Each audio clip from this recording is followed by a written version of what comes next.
Tonight, the vessel that ran aground on the province's west coast earlier this year might stay stranded for another winter. That story and we have some people here, we're doing shifts. You know, it's a team effort, and hopefully the more we can get here, the easier it'll be on everyone, and hopefully we get some resolution. Residents of Fogo Island have boarded the Astron W and are not letting it leave dock. A story tonight on Here and Now. We're here at Batterman Park tonight for the 49th Folk Festival and possibly the last. I'm Julia Israel, and I'll have that for you coming up. This is CBC Here and Now.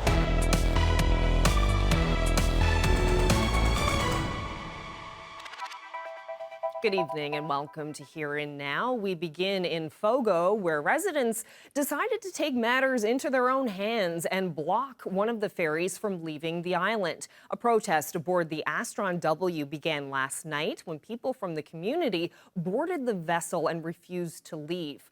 Troy Turner was in Fogo Island earlier today to hear from the protesters. Two passenger ferries sit idle, one docked at Fogo Island and the other at Farewell. One with mechanical issues and the other caught in the middle of a protest from Fogo Islanders who say they have had enough. We can't handle another summer of ferry issues.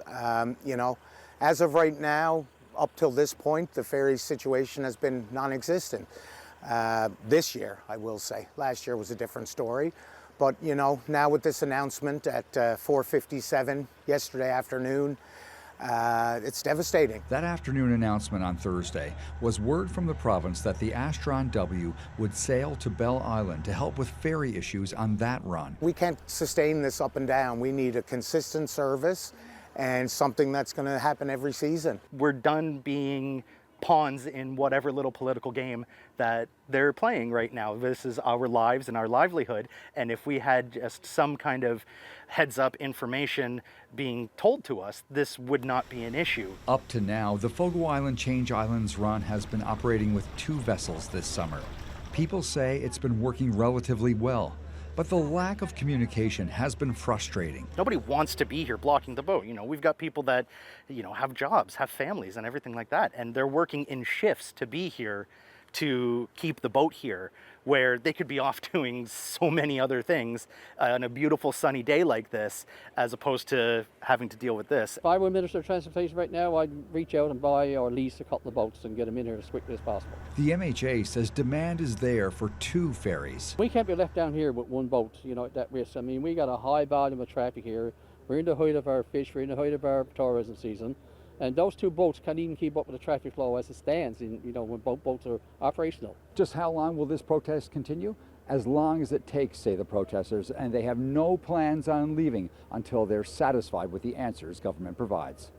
Troy Turner, CBC News, Fogo Island.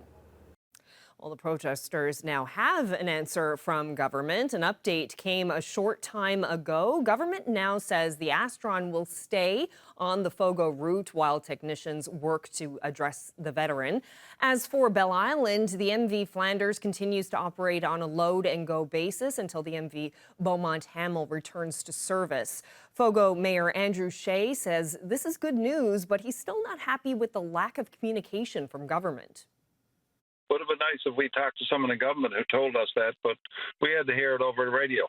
And, you know, they haven't communicated with me not once. Nobody has spoke to me once during this standoff. Just completely ignored.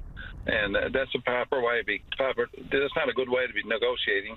I thought this morning they would be phoning us and see if we could work something out, you know. But there was no word, there was no nothing. We were just completely ignored. But I'm glad that they've changed their mind and gone with this route.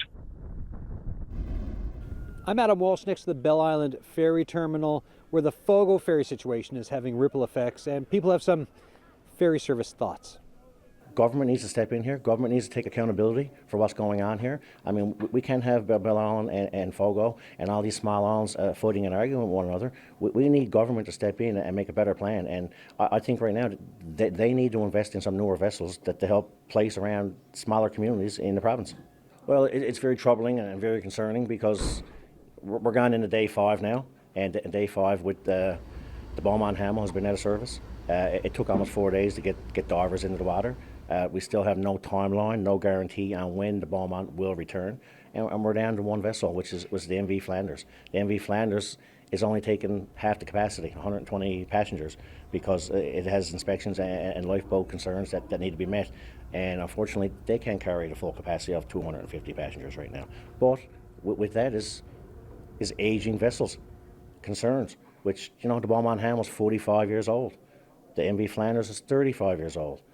And with that comes constant mechanical issues and constant downtime issues, which affects the everyday livelihoods of the people on the zone. Our ferry service is certainly hurting our economy big time, and I think our government, as the mayor said, need to be accountable for that, because you know, we're relying on them to provide the service, but they're not keeping up their end of the bargain. As a matter of fact, I'm looking for our people to get to work and our tourists to get to Bell Island, and for Bell Island to explode with growth. How is that going to happen? It's called a fixed link. If we had a fixed link, this place would explode.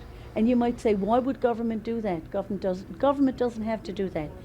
When I bought my home, I got a mortgage. You can get a mortgage for a fixed link. It's happened in Nova Scotia. Put a toll on it. Within a year, within 10 years, it'll probably be paid off. Maybe 15. Then guess what happens? Then government has that money coming into their coffers. It is not, it's not earth-shattering news, and it's not a new idea, but it is an idea whose time has come. So unless there's some larger ferry fix here, it looks like no matter what, some folks are going to be unhappy about the overall ferry situation. Adam Walsh, CBC News, Bell Island. Well, still with nautical issues, this time on the West Coast, efforts to remove fuel and cargo from the MSC Baltic 3 are well underway today. The vessel ran aground in Cedar Cove, not far from Lark Harbour, in mid-February. The CBC's Colleen Connors visited the site. The 207-meter vessel dominates the epic ocean views in Cedar Cove. What's more impressive, the amount of work that's happening here today. The salvage company TNT are busy removing fuel and shipping containers from the grounded vessel, while emergency safety crews stay close by. Fuel is the priority. The container ship lost power at sea mid-February and successfully ran aground here in this cove, surrounded by jagged, rocky shorelines. The crew of 20 were rescued with no injuries, but since the winter, the biggest concern for Coast Guard, residents, and especially fishermen: oil spills. Well, the biggest concern, of course, is the pollutant. Make sure there's no pollution, no hazard being. Fishery is our backbone of our town, and not to be, get contaminated waters that's going to hinder that there, and that would be disastrous to us, right? So, getting the fuel off the ship, just the people's concern, just the fishermen's concern, and town as a whole. I think that's the biggest concern we have, right? But the superb weather conditions with little wind have made it easier to remove the 1,600 cubic meters of fuel. So right now we're over 1,000 cubic meters of heavy fuel has been removed from that vessel of the 1,600 that you mentioned. We had 6 priority tanks. They were the largest volume tanks, and they were the heaviest oil. All 6 of those have had the bulk oil removed now, brought onto the barge, and moved to various MSC ships in the port of Corner Brook. So it's gone. It's off our radar. While fuel is first, a lot of the 472 containers have been removed. More than 200, actually. Some containers are blocking access to fuel tanks, and some, like these, badly damaged. Half the containers were empty. Others had food, car parts, or paper products inside. This is a massive operation, with the Canadian Coast Guard, the ship's owner and the salvage company, and Eastern Canada Response Corporation on standby to prevent or respond to a spill. We haven't been involved in something as big as this, but we do prepare for something like this, Colleen, since the beginning of my career. While the mayor doesn't want to see this vessel rusting on the beach forever. Right now it's a great tourist attraction, no doubt about that. I mean, we've seen a lot of people from away come to visit this here. There's a hiking trail and there's access road here. An access road that received a major upgrade that could eventually be used to remove parts of the ship, piece by piece. Or if there isn't too much damage to the bottom, there is a possibility to float the vessel. No decisions have been made yet, and the ship may spend another winter here. Colleen Connors, CBC News, Cedar Cove. Well, the 49th annual Newfoundland and Labrador Folk Festival kicks off tonight at Bannerman Park in downtown St. John's. Festival goers are ready for a full weekend of live music, panels, and workshops. But with financial woes plaguing the Folk Arts Society, the idea that this could be the last Newfoundland and Labrador Folk Festival is still top of mind. Reporter Julia Israel is live at Bannerman Park this evening. So, Julia, what's the mood like there so far tonight? It's a pretty warm and cozy evening here at Bannerman Park. The doors opened about half hour ago and the music's already kicked off with the Salt Beef Junkies. You know, the vibe here so far, very festive. People are settling in, setting up their chairs and warming up. And as you mentioned, Carolyn, this weekend does have a little bit of a bittersweet tone to it. Last month, festival organizers announced that they had a large portion of their core funding lost, something they say was crucial to sustaining year-round operations. And as a result, they say they no longer have what they need to support staff and volunteers beyond this year's festival, but they still made the decision to go ahead with this year's event. Earlier today, I got the chance to speak to one of the festival organizers, Julia Vogt, to hear how she's feeling now that it's day one of the festival. Our mantra this year is, we are doing the best we can with what we have. And with the smallest staff I have ever seen do a folk festival, we did this. We did it. My staff is the best ever with the volunteers that stepped up. Why? Because this is our heart. This is our heart. I can't even talk about this without getting a bit choked up, because when these tents are full of people and the people are on the grass and the music is going on, there is nothing like it in the world. So we're thrilled. We did it. What we are looking at is this will be the last festival. As I stand here today, we need an angel donor that has not come. Okay. Or the other way to do it was ticket sales. And we'll have a great audience tonight, but it's not enough. So I'm saying to Newfoundlanders everywhere, I love this festival. This is our place. This is our music. This is inspiration from folk artists from Canada and Ireland and here. 86% of Newfoundlanders on that stage. Think about what you're doing. This is our festival. Do not let this go. Come. Get into that wallet, buy the tickets. You don't have to come for the whole weekend if that's not within your means. Come for one day. $25 for an adult. Children under 19 are free. Come one night. Children under 12 are free. You know, watch them dance to whatever's going on up there. And come and see the great artists we have for you. This is, to me, one of the best lineups we've ever had. And I thought last year's was great, and it was. But this is different. It's new. We've got artists that I'm so excited are here. So let's come, let's be together, let's be Newfoundlanders. Let's do this thing and not let this go at 49. Do not let this go at 49. But we're gonna need your help. Each and every single person that's out there that's not doing anything tonight, get in the ticket line. Now the show's just underway, and Carolyn, when I come back, I'll be back with Tanika Charles, a musician all the way from Edmonton who's going to be performing tonight. Wonderful. Thank you so much, Julia. That's the CBC's Julia Israel reporting live from Bannerman Park. Well, a province-wide fire ban is in effect. That means open fires and campfires are not allowed, and all burning permits are canceled. You can use gas burning units as long as they're not within 3.5 meters of any woods or brush. And it is not a surprise that there is a fire ban in place. Take a look at the fire hazard map. Anywhere from high to extreme fire risk across the province. And again, not a surprise because of the temperatures today. Take a look at this. 30 degrees in Terra Nova this afternoon. Now, onshore flow kept things a little cooler on the south coast. But up across Labrador, anywhere from 23 degrees, the coolest in Lab City, but between 28 and 32 degrees for Happy Valley Goose Bay. No surprise also that there's a heat warning in place. This will continue through Tuesday, but we do have some rain on the way. I'll get into that coming up a little later.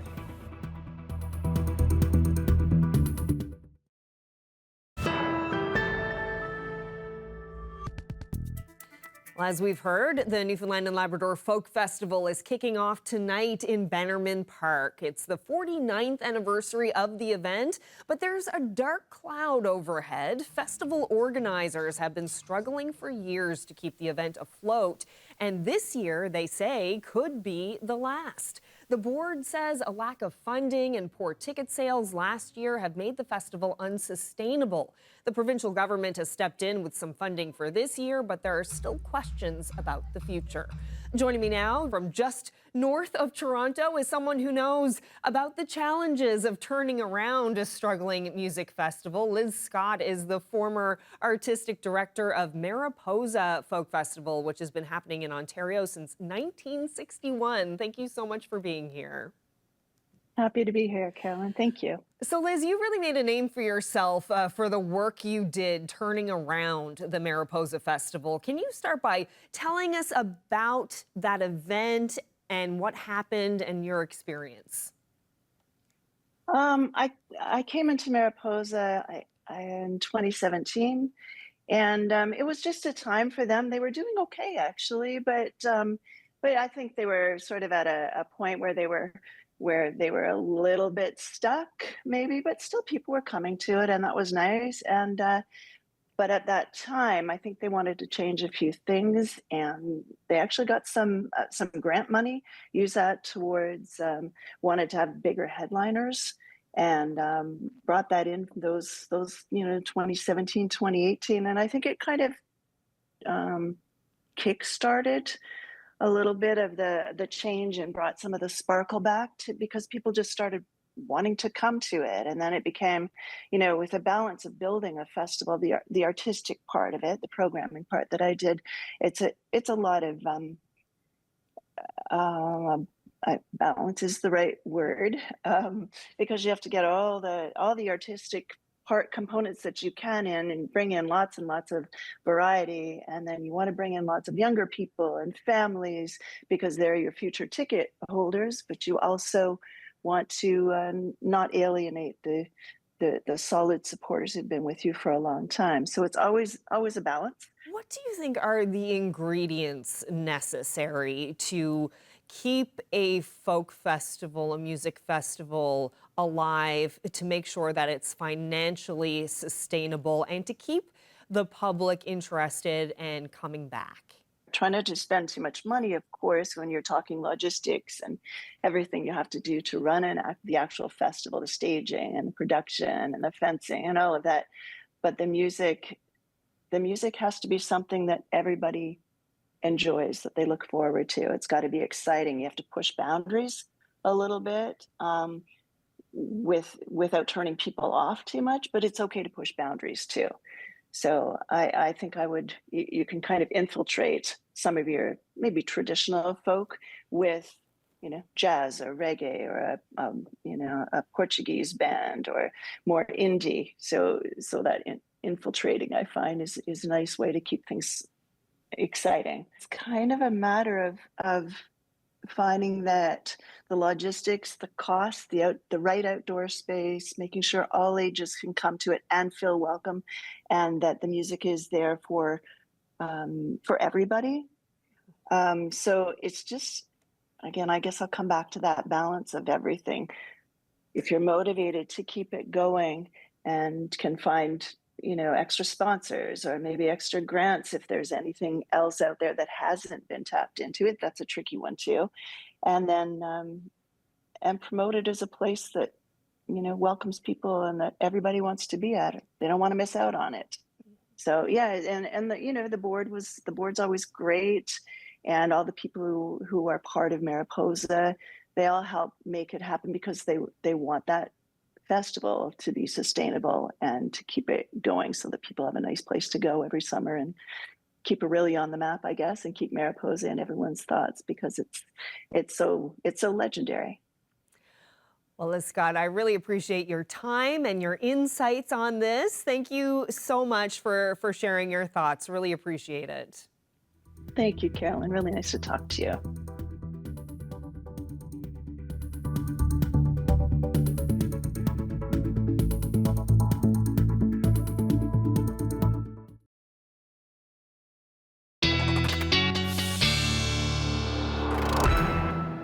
right, our very own meteorologist, Ashley Brawweiler, is here. And before the break, Ashley, you were talking about the province-wide fire ban that's in place, so no fires allowed anywhere. Nope, and that's because we've been seeing all these warm temperatures and a lack of rain, the very dry conditions as well.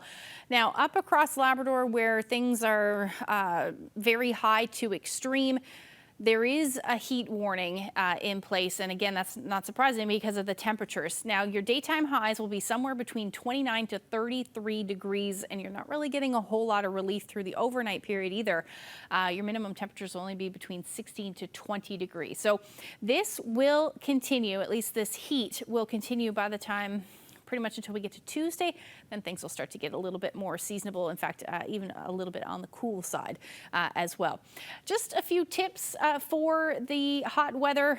Stay hydrated, wear a hat, sunscreen, remember shade is a good thing. And for your house, keep blinds and windows closed. There's also a couple other things that we tend to forget about when we talk about heat because we don't get a whole lot of it. But there are dangers. You can get heat exhaustion or heat stroke, and there's a couple of the differences between the two of them. So definitely if you are out enjoying the temperatures, the sunshine, just keep in mind what is the dangers of the heat that we see. Today, right now, it's still 32 degrees in Happy Valley Goose Bay. It's a little on the cool side, though, for those of you in Lab West. You're seeing a little bit more cloud cover and some of those cooler temperatures, most of that heat now through central and coastal areas, and even across the island portion of the province as well. Temperatures now sitting at about 21 degrees in St. John's. Not a whole lot of humidity out there, and again, there won't be through the weekend. But notice those temperatures to the south, only between 13 to 15 degrees. That's the story as we head through the overnight and into tomorrow for mainly eastern Newfoundland. The reason for that, an area of low pressure to the south, going to switch those winds over to more northerly as this area of low pressure moves in. But we are starting to see some of those showers, and we'll continue to see that as we head through tonight. They will work their way a little bit further north through the overnight. Likely spotty showers. It's becoming less and less as far as that rainfall total goes by the time we get into Saturday morning. But we will see some periods of rain develop for eastern Newfoundland in that time frame. Overall, lows tonight across Labrador, 13 to 16 degrees, and then the island most between 13 to 15, with the exception of along the south coast, and again the Avalon between 11 to 12 degrees. And you're also going to note the winds. They'll be around southwest, easterlies rather, somewhere between 20 to 40 kilometers per hour. As we head through the day tomorrow, we'll continue to see some of that shower activity, most of it again for eastern Newfoundland. This is probably overdoing it, but we could see somewhere between 10 to 20 millimeters. Southeastern portions of the Avalon may see a little bit more than that as well. But we will see this. The conditions will improve for most of the island tomorrow with a mix of sun and cloud. But we're going to hang on to that shower activity east and particularly over the Avalon right into the evening hours. It will eventually ease and clear out, but it'll take its time doing so. Up across Labrador, you're looking at just some increasing cloud to the north, and you may see a few showers associated with that as well, particularly into early Sunday morning. Here's your temperatures for tomorrow. Cool, very cool for the Avalon. Only between 13 to 11 to 13 degrees rather. Again, those east winds will be around 20 to 40 kilometers per hour. You head further west, much warmer, 18 degrees for Bonavista and into the 20s and even 30s for parts of central. Same thing for Labrador. 27 to 30 degrees will be your daytime highs. And again, that heat isn't going anywhere. I'll break down the long-range forecast coming up a little later. Thank you so much, Ashley. Well, the weather is certainly cooperating right now for the kickoff of the 49th annual Newfoundland and Labrador Folk Festival, which is now underway in downtown St. John's. Festival goers will be enjoying live music in Bannerman Park over the next 3 days. The CBC's Julia Israel joins us now live from the Folk Festival. So, Julia, looks like a few more people showing up there behind you. How's it going? Hi, Carolyn. Yeah, the festival is heating up here at Bannerman Park. The local trad band Salt Beef Junkies just wrapped up their set, and now we're underway with the opening ceremonies tonight. I got the chance to speak to some volunteers earlier today, and some of them have been coming back to work here year after year. Now, despite this maybe being the last festival on the books, the spirit is very high, and the audience is really filling up. Now, coming up later around 8:30, an Edmonton-based musician, Tanika Charles, will be taking the main stage. It's her second time performing at the festival, and earlier today I got the chance to ask her all about it.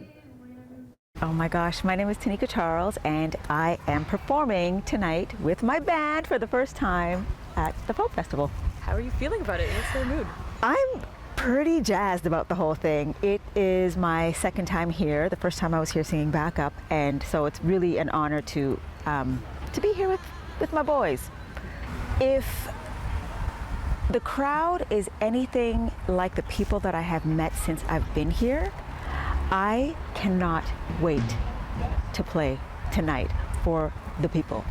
I have had such an incredible experience both times that I've been here, so I am beyond thrilled to just, make it inclusive and just hang out with everyone, get to know people. I know we're singing and we're on stage, but it's still nice to connect. I feel like music is such an integral part of our global existence. I feel like you have moments that you can remember when you hear a certain song. It invokes a certain feeling. Why wouldn't you want that? Why wouldn't you want to be in an environment where you can discover new music, you can meet people, you could share sounds with others? I would say it doesn't happen often enough, and I think we need to support it as much as we can. That was musician Tanika Charles, who will be performing on the main stage later tonight. And this is just night one of a packed 3-night weekend here at the Folk Festival. All right, Julie Israel, thank you so much. Looks great down there. Looks like it's going to be a lovely night. Thank you very much. That's Julie Israel reporting live.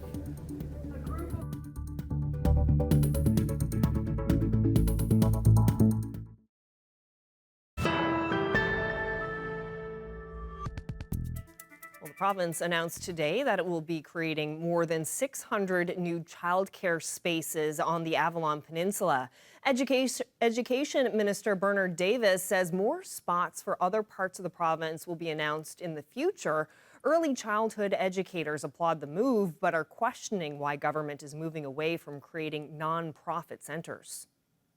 Today, I'm announcing an additional 27 early learning and childcare projects on the Avalon, including 16 pre-kindergarten program sites. These projects on the Avalon represent 631 childcare spaces, which will operate at a $10 a day, ensuring that families have access to affordable childcare. We invest about $110 million a year in early learning in our province. A $10 a day daycare approach, or early learning centres, and the early learning for our children really got ramped up in 2023.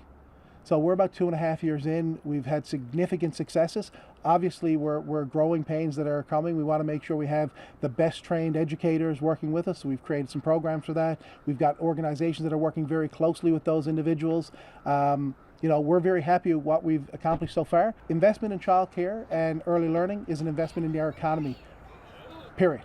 I'm really happy to hear about the spaces, and I was particularly interested to hear Minister Davis talk about ECEs and the need to recognize the importance of the work of ECEs, and we just want to acknowledge that he said that, and the spaces are really good, and we want the government now to work on benefits and better working conditions for ECEs. More childcare spaces is always good news. I think it's great to hear that there's still a big commitment and partnership between the provincial and federal governments. And also just really curious to learn more about the change in the switch from pushing for nonprofit centers and more publicly funded spaces as opposed to for-profit centers. There's a need for all. There's a space for everybody. Right now, there's a significant need in the community. We don't have to pick one or the other. We can do both. At some point in the future, we may have to start doing that, but at this point, it's nowhere near that point. We now go to news from the courts and the end of a legal fight over hundreds of thousands of dollars seized during a murder investigation. Rob Antle has the details. James Cody was shot to death outside Kurt Churchill's house in St. John's 5 years ago. Police executed search warrants at Churchill's home as part of a murder investigation. Inside, they found $435,000 in cash. The RCMP launched a money laundering investigation but never laid charges.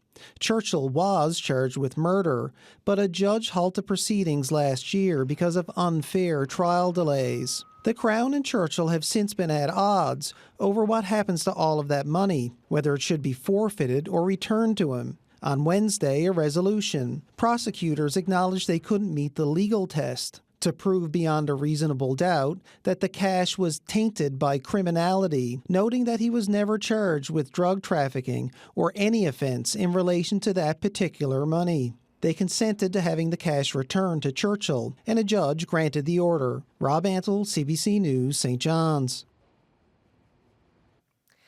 Documents obtained by CBC Radio Canada reveal the depth of disorder at elections Newfoundland and Labrador during the 2021 provincial vote. When a COVID-19 outbreak cancelled voting province-wide, the electoral agency struggled to sign up more than 100,000 people to cast their ballot by mail. Patrick Butler lifts the veil on the turmoil behind the scenes at the organization. The documents, filed in a controverted elections application settled last month, show that in 2021, some people were able to vote using a sticky note. Others tried to register to vote by mail using selfies rather than photo ID, and the Elections NL registration portal went down twice on the final day to order a mail-in ballot. Staff were overwhelmed with phone calls and emails. They scrambled to source some 500,000 envelopes at a moment's notice and said that before long, getting ballots out the door became more important than verifying voters' identities. Staff also said they were yelled at and belittled by voters and candidates. The chief electoral officer at the time, Bruce Chalk, even had his car vandalized. Chalk said repeatedly, according to transcripts filed at court, that Elections NL did its best given the circumstances. I just don't know what they were thinking, and I know that it was a pandemic election, a lot of chaos, there was a lot of stress, and a lot of decisions were made on the fly. But they were bad decisions. So that's really what stands out to me. I think this diminishes trust. I think this is unfortunate for the number of people who didn't get to vote, because we know that voting once begets voting in the future. So it probably does kind of hurt us in a sort of a historical way in terms of how well we'll run elections and what our turnout will be longer term. Elections NL says there was no evidence of voter fraud in 2021 and that it conducted a comprehensive review ahead of the next election, which will happen between now and October. Patrick Butler, CBC News, St. John's. Well, Patrick mentioned a comprehensive review conducted by Elections NL. The agency has since adopted a new elections management system, improved training for staff, and opened a larger warehouse for special ballot kits. It's also set up working groups to address future emergency situations such as cyber attacks. Well, the RNC is warning that counterfeit money has been found in Corner Brook. Police say a restaurant on Maple Valley Road reported receiving a suspicious $100 bill used to pay for a meal. The RNC has released these photos of the fake money. As the investigation continues, they're asking businesses to check any cash before accepting payment and to report any suspicious activity. Well, a couple from Belle Island is making headlines all over the globe this week for a love story that spans the Atlantic Ocean. A message in a bottle from Belle Island traveled all the way across the sea to end up in Ireland. After enjoying a romantic picnic together, the young couple marked their date with a message thrown off a cliff. Well, 13 years, a wedding, and 3 kids later, that note was found this week by an Irish conservation team. The CBC's Chris Reyes brings us their story. Because this is a story about a message in a bottle, we have to start with the message in the bottle. So I don't know if Brad or Anita, you want to do the honors. What did it say in that note? We don't have it in front of us, but just to paraphrase, it was September 2012, and it was Brad and Anita's day trip to Belle Island, and we said we had a beautiful day and this bottle of wine, and yeah, signed by us with a phone number that didn't go through. I love to see you smiling as you remember what you wrote. Anita, did you ever realize the bottle that you and Brad threw into Conception Bay 13 years ago would ever find its way back to you? Yeah, my goodness. If anyone can appreciate the cliffs on Belle Island, they're quite dramatic. So to throw a glass bottle from them is quite a feat in itself, let alone for it to not smash instantly on impact and make it all the way there. No, we never thought that would happen. And it's amazing that it's been found, and both of you obviously are still in love. I want to ask Kate, who found the bottle, walk me through how that happened. Did you come across the bottle, know instantly that there was a message inside? It was, pretty much a regular day, taking the dog for a walk on the beach, just 200 meters from our house. And there was lots of seaweed washed up because there had been high winds during the weekend, but there was a glass bottle sticking out of the seaweed. And it's not unusual to see things washed up, and we often pick up items on the beach and take them home, put them in the bin. But yeah, went towards the glass bottle and saw there was paper inside the bottle. And so then my husband John said, "It's a message in a bottle," and we didn't know if that was the case or not, but there was certainly a roll of paper in there, and we took it home, and we didn't open it until later that evening because I had a meeting. I was hosting a meeting in our house with our local conservation group, Mohari's Conservation Association, and I just thought, we had no idea what was inside, and thought it would be a fun way to start the meeting. Well, and then, of course, you eventually, all three of you connected. How did that happen? And Anita, maybe you can start off the story. Oh, sure, yeah. So Brad was actually putting our little boy to bed, and I was out here making lunch, and just a pretty normal evening for us. And both of our phones were going off, and kind of more than would normally happen to us regular people. Lots of dings on social media accounts, and when we looked, it had been shared on their Facebook page, and lots of people were sending us the link and texting and sending the link and saying, "Is this you guys? This has got to be you." So yeah, we had quite a laugh about it, and we're really surprised about it. So we poured ourselves a drink for a little toast, and I sent a message to their conservation group, which was who had posted the link, and then Martha and I were in touch, and I said, "It's us. We're Anita and Brad," and we had a nice little chat. And she said that they had just opened it and they were doing a toast to us, and it was quite late there, so we did a toast to them, and we chatted for a little bit. But and then we'd kind of been in touch over the last few days. It's been really special. Well, it's Friday, so let's find out who's celebrating. Happy 50th anniversary to Ralph and Bonnie Ford of Charlottetown, Bonavista Bay. Congratulations to Linda and Tom Duty, who are celebrating their 51st wedding anniversary. Anniversary greetings going out to Bob and May Bradbury of Bishops Falls. They're marking 65 years of marriage. Happy anniversary to Robert and Linda Quilty. They are celebrating 55 years together. Happy 68th anniversary to Garth and Mary Tiller of Corner Brook. Wishing Baxter and Annie Robson a happy 56th anniversary. They're from Great Harbor Deep and now live in Deer Lake. Happy 60th anniversary to Harvey and Margaret Hunt in the town of Centerville, Wareham, Trinity. Happy 60th anniversary also to Jim and Marie Suley of Heart's Delight. It's a golden anniversary for Michael and Denise Ryan of Gander.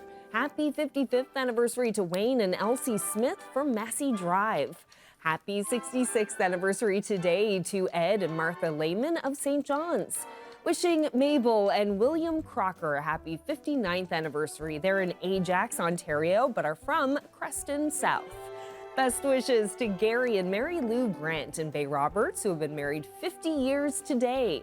Congratulations to Alan and Joan Bailey on their 56th anniversary in Elliott's Cove. A golden anniversary for Fred and Mary Walsh of Torbay. Love from their family and friends. 62nd wedding anniversary greetings going out to Max and Ethel Hollett in Grand Bank.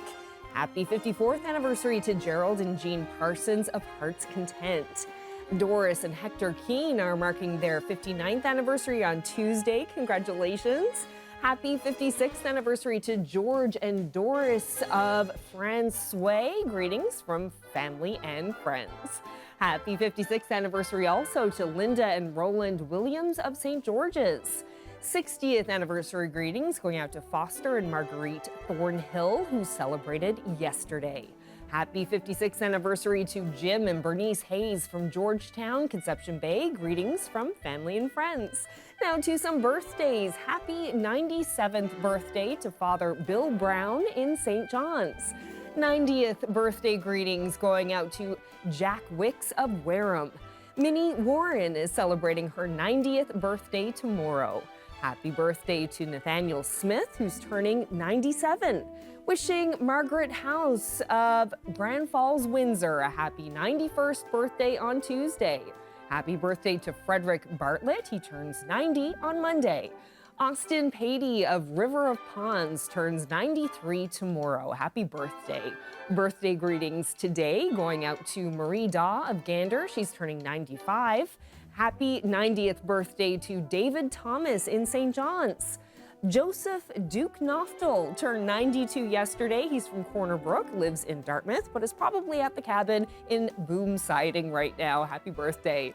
Happy birthday to Marie Kelly of Freshwater, Placentia Bay, who turns 90 tomorrow. Happy 90th birthday also to Eliza Knapman in Lower Island Cove. She's celebrating today.